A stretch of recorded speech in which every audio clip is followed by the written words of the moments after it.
My partner declared, "I'm finished hearing about your emotions and requirements. You're overly sensitive for a guy."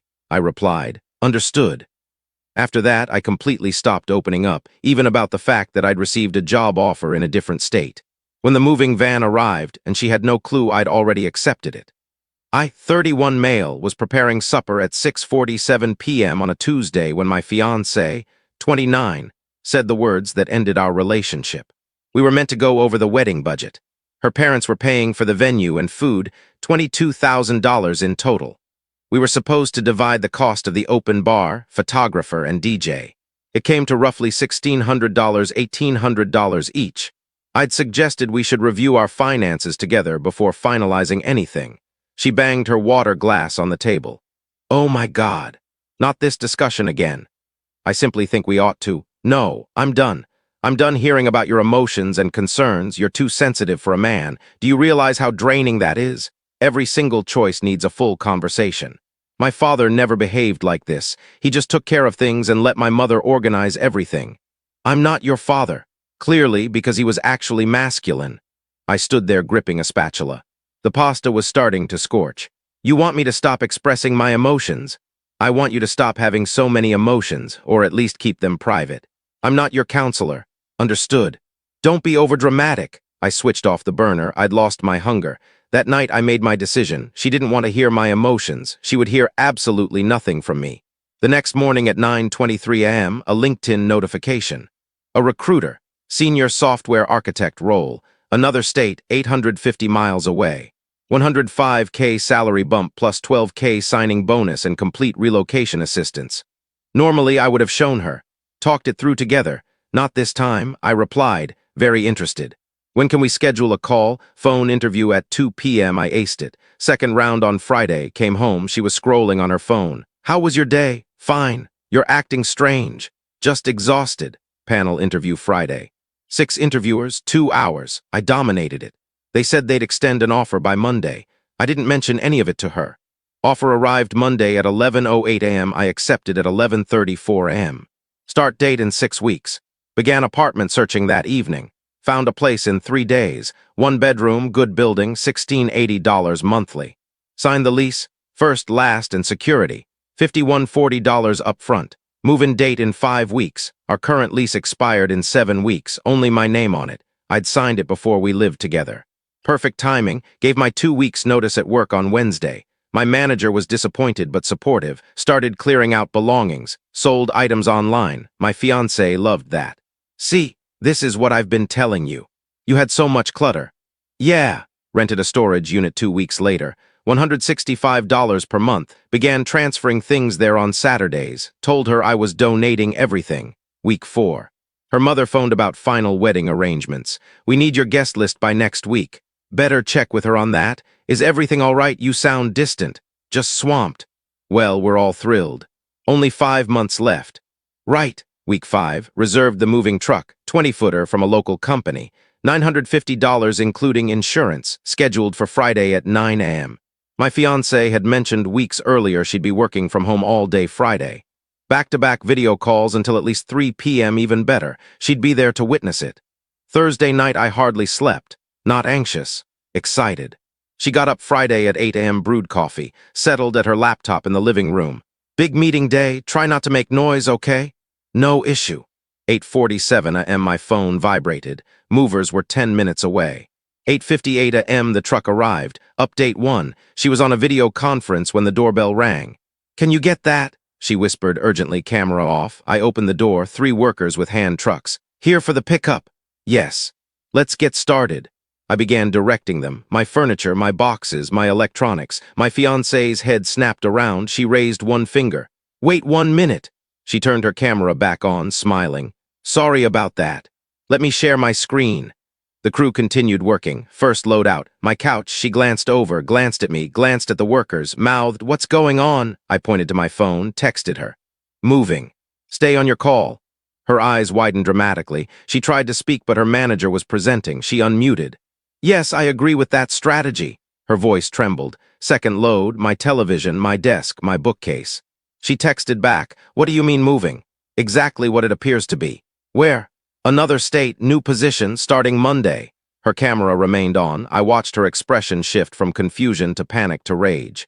But she couldn't speak. Her whole team was listening. She typed, "You can't simply leave. We're supposed to get married. You said you were finished hearing my emotions, so I stopped sharing them, including the job offer. This is crazy. Have to go. Crew needs direction." She rose, forgot her camera was active, walked toward me. "I'm in a meeting." Someone called through her laptop speakers. She stopped, turned back, sat down again, camera on. "Sorry, technical issues." The crew worked for 3 hours. Everything I owned went into the truck. Roughly 65% of the apartment's furnishings. She remained on video calls the whole time. Watched helplessly as our home was stripped bare, kept muting and unmuting, asking me what was happening between meetings. I already explained. "You can't do this. I'm doing it. We're supposed to marry in 5 months. Not anymore. My parents spent $22,000. Your parents. Not me. I never agreed to cover anything." 11:52 a.m. the crew finished loading. I walked over to where she sat. She was on another call, camera off this time. I placed my key and garage opener on the table in front of her. "Lease ends in 2 weeks. You're not listed on it. Figure it out." Her mouth opened. No words emerged. I walked out, shut the door, got in my car, followed the truck. My phone began ringing at 12:14 p.m. Her meeting had ended. I ignored it. By the time I stopped for fuel an hour later, I had 18 missed calls and 32 messages. I read them at the gas station. "Pick up your phone. You can't do this to me." "Where are you headed? What state?" "I'm calling the police. This is theft." "Of what?" "My own belongings. My mom is losing it." "Everyone is asking where you are. Answer me. I'll cancel the wedding." "You're leaving me with nothing. The apartment is empty. You're a monster." "I called your mom. She doesn't know anything. Where are you?" I powered off my phone, drove the remaining 6 hours in silence. Arrived at my new apartment at 7:23 p.m. Crew unloaded. Tipped them $200 total. They finished by 9 p.m. Ordered takeout Chinese. Sat on my couch. Turned my phone back on. 63 missed calls, over 100 texts, 12 voicemails. The voicemails escalated perfectly. VM1. "What the hell is happening? Call me immediately." VM3. "The landlord confirmed the lease ends in 2 weeks and only your name is on it. What am I supposed to do?" VM6. "My mom is crying. Do you realize what you've done? We have to cancel everything." "Fine, fine. If you want to throw away 3 years, go ahead, but you're paying half this wedding. My parents are consulting a lawyer." "I know you're seeing this. I know you're ignoring me. You're a coward. You're pathetic. Everyone will know what you did." I texted her once. "You told me you were finished hearing my emotions and needs. I took you seriously. Stopped sharing anything, including the job offer, the new apartment, and the move. The lease ends in 2 weeks. Only my name on it. Handle it as you wish. Don't contact me again." Blocked her number, blocked her family, went to sleep. Saturday morning. First day exploring my new city, felt incredible. Checked email over breakfast. 26 messages. Her mom, her sister, her dad, her best friend, 2 of her cousins, her moms. "You have humiliated our entire family. Do you know what it's like to call 180 guests and cancel a wedding? Do you know how much money we've lost? $22,000. $22,000. You will be hearing from our attorney. What you did is illegal. You can't just abandon someone you're engaged to. We will sue you for every cent." I replied. "I never signed any wedding contract, never contributed financially. You planned it without my involvement because your daughter said she didn't want to hear my emotions. Sue me if you wish. You'll lose." Her dad's email was briefer. "I raised my daughter to be strong, maybe too strong. But what you did, leaving without a word, that's not how men act. Men communicate. Men resolve issues. Call me." Didn't reply, blocked them all. Sunday afternoon, knock at my door, looked through the peephole, my ex-fiancée, her sister. Her mom, "How did they locate me?" I opened the door with the chain latched. "How did you get this address?" "Your mother gave it to me," my ex shouted. "After I told her you abandoned me." Note to self, speak with mom. "You need to leave. We drove 9 hours to speak with you." I said don't contact me. Her mom stepped forward. "You owe us an explanation. You owe us money. We spent thousands." "You spent thousands on a wedding I never agreed to fund. You're twisting everything," her sister shouted. "She had one bad day and you destroyed your entire life." Actually, she had multiple bad days where she told me I was too emotional and she was tired of hearing my feelings. So I stopped sharing them. "One comment," my ex screamed. "You're doing all this over one comment." The comment that ended it. Yes, the breaking point of many comments. Her mom was crying now. "We can't recover the deposits. Do you understand? $22,000 is just gone. We're not wealthy." Then perhaps don't plan an expensive wedding without confirming both parties want it. You proposed, my ex shrieked. I did 9 months ago, before you spent months telling me my feelings were a burden. Security arrived, must have been called by a neighbor. Everything okay here? These people are harassing me. I've asked them to leave. You heard him. Time to go? You can't kick us out. We drove 9 hours, her sister protested. Ma'am, this is private property. Leave or I call the police. They left, screaming the entire way to their car about lawyers and revenge and karma. I watched from my window as they sat in the car for 20 minutes.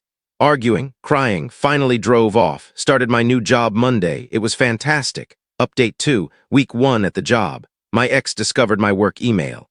Sent me a long message Tuesday morning. Subject, please read this. Didn't read it, forwarded to HR. My ex-fiancée is harassing me. I ended the relationship after she told me she was done hearing my feelings. She's not coping well. HR contacted her and warned her to stop or they'd take legal action. She stopped emailing work, got served papers Thursday. At my new apartment, she was actually suing me. The claim: breach of promise to marry and unjust enrichment. She sought $11,000, half the wedding deposits, took it to an attorney Friday. Consultation cost $300. He reviewed it, started chuckling. Breach of promise to marry isn't recognized in this state, and even in states that do, you'd need proof of financial loss caused by you. She has none. You didn't pay anything. So this goes nowhere. Nowhere fast. I'll draft a response for $700, basically telling her she has no case and further baseless action will lead to me seeking legal fees from her. Do it, he sent the letter. 2 weeks later, her lawsuit was withdrawn. But the harassment increased. She created a fake email account, Jennifer Stone 2024, and sent me long paragraphs. I hope you're pleased. I hope your new life is worth ruining mine. I had to move back with my parents. Back with my parents at 29 years old, because you took everything. You took the apartment. You took my security. You took my future. Everyone at work keeps asking about the wedding. Do you know how embarrassing that is? Some people thought I was making up being engaged. That's how abrupt it was. You didn't just leave me. You humiliated me. Blocked the email. She made another. Emily.cares888. My therapist says you're a narcissist. She says what you did is called stonewalling and it's abuse. You abused me by refusing to communicate. You abused me by leaving without notice. I'm in therapy because of you. I'm on anxiety meds because of you. But sure, enjoy your best life while I put the pieces together.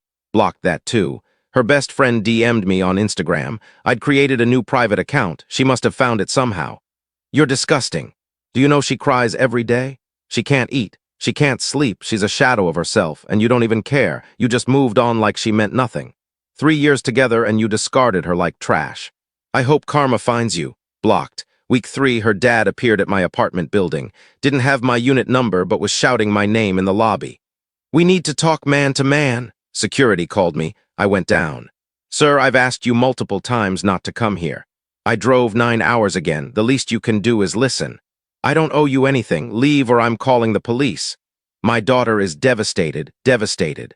You didn't just end the engagement. You humiliated her. You left her with an empty apartment and 2 weeks to find somewhere else. She had to beg us for money. She's 29 and living at home because of you. She's 29 and living at home because she spent 3 years telling me my feelings didn't matter. Actions have consequences. You could have talked to her, worked it out, but you ran away like a child. I tried talking multiple times. She shut me down every time, said I was too emotional. So I stopped talking. One argument. Not one argument, multiple, over months. She made it clear she didn't want to hear from me, so I gave her what she wanted. Security stepped between us. Sir, time to go. He left. But not before yelling, you're going to regret this. You're going to end up alone and miserable, and you'll realize what you lost. Maybe or maybe not. Week 4, received a call from the wedding venue. They were confused. We have your fiancée claiming you agreed to split the venue cost, and she wants us to pursue you for half the deposit. I never signed anything with you, never paid a deposit. Check your records. We have her mother's credit card and her signature, not mine. Then the debt is between you and them. I have no contract with you. She's claiming you verbally agreed. Verbal agreements aren't enforceable for this amount in this state. Talk to your lawyer if you don't believe me. They dropped it. But her mom sent me a certified letter. You are a thief. You are a liar. You are destroying our family. We will not stop until you pay us what you owe. We've contacted a lawyer. We've contacted the police. We've contacted everyone who knows you to tell them what kind of person you are. You will not escape this. Showed it to my lawyer. He sent them a cease and desist. $400 for that. If they contacted me again, we could pursue harassment charges. They stopped. Month 2. My ex learned where I worked, not from me. Someone must have told her, started calling the main office line. Reception kept informing her I'd requested no contact. She called anyway, 5 times in 1 week. HR got involved. Your ex-fiancé has been calling repeatedly. We need to handle this. I've blocked her everywhere. Told her not to contact me. She won't stop. We're going to send her a formal cease and desist from our legal team. If she contacts this office again, we'll pursue legal action. They sent it. She stopped calling. But she didn't stop trying. Received a LinkedIn message from her. She'd paid for premium just to message me. I know you hate me. I know you think I'm crazy. Maybe I am. But I miss you. I miss us. I'm sorry for what I said. I was stressed and I took it out on you.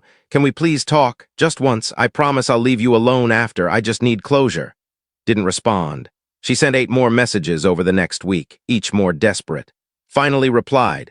You told me you were done hearing my feelings. I took you seriously. There's nothing to discuss. Move on. Blocked her on LinkedIn. Update 3. Month 3. Her best friend called my work line. Got through somehow. She's not eating. Did you know that? She's lost 20 pounds. She's so depressed she barely gets out of bed. Are you happy? Is this what you wanted? I wanted her to listen when I tried to communicate. She refused, so I left. Her mental health isn't my responsibility anymore. You don't just abandon someone you love. I abandoned someone who told me my feelings were a burden. Big difference. She was having a bad day. For 3 months. She was having a bad day for 3 months straight. Silence. That's what I thought. Hung up. Reported the call to HR. They blocked that number. Received an email from her mom's lawyer. Third one now. More threats about lawsuits. More claims about verbal agreements. More demands for money. My lawyer responded. Your client has filed and withdrawn 1 frivolous lawsuit already. Any further legal threats will result in countersuit for harassment. All claims have been proven baseless. Cease contact immediately. Never heard from that lawyer again either. Month 4. Mutual friend contacted me. Guy I'd known for years before meeting my ex. Dude, she's telling everyone you ghosted her with no warning, that you were fine one day and gone the next. Is that true? No, she told me repeatedly she was done hearing my feelings. That I was too emotional for a man, so I stopped telling her things, including that I got a new job and was moving. Holy shit, she's not mentioning that part. Of course not. What's she saying? That you left her high and dry. Took everything from the apartment. Left her homeless and broke. That you're refusing to pay her back for the wedding. I never agreed to pay for the wedding. Her parents paid. I was never asked to contribute. The apartment lease was in my name only. She was never on it. She had 2 weeks to figure it out, and I didn't leave her broke. She had her own income and savings. Man, the story she's telling is way different. People who get left usually rewrite history to make themselves the victim. Fair point. You doing okay, though? Better than okay. Best decision I ever made. Got a final certified letter from her dad week 17. Expected more threats. More demands. Instead, I owe you an apology. Last week I found some text messages on my daughter's old phone. Messages between her and her mother about the wedding planning. She said some things about you that I never knew, called you overly sensitive and exhausting to deal with, said she was training you to be less needy. I confronted her. She admitted she said those things you told me about being done listening to your feelings. I'm ashamed of her, and I'm sorry I blamed you. You did what you had to do. Good luck with your new life. Put that letter in a drawer. Didn't respond, but didn't discard it. My ex sent one final email last week, month 6 after the breakup. Subject, I understand now. I've been in therapy for 4 months. My therapist helped me see what I did. How I treated you. How I made you feel like your feelings didn't matter. She's right. I was wrong. I was controlling. I was dismissive. I damaged you and I'm sorry. I don't expect you to forgive me. I don't expect you to respond. I just wanted you to know that I get it now. I understand why you left. And I'm sorry I made you feel like you had to leave that way. I hope you're happy. Truly, take care of yourself. Read it 3 times. Felt nothing. Not anger, not satisfaction, just nothing. Didn't respond. Closed the email. Moved on with my day. As for me, life is pretty wonderful. New job gave me another raise. Performance bonus plus cost of living adjustment. Dating someone casually. She's a teacher. Smart. Funny. Empathetic. Actually asks about my day and listens to the answer. Novel concept. My apartment feels like home now. Bought new furniture, made it mine, have friends here. A life I genuinely enjoy. and I share my feelings when I have them, with people who actually want to hear them. My ex wanted a man who didn't have needs, who just handled things, silently, who kept his emotions to himself. She got exactly that, for 6 weeks while I planned my exit. Then she got nothing at all. Sometimes the best revenge is giving people precisely what they ask for, then walking away.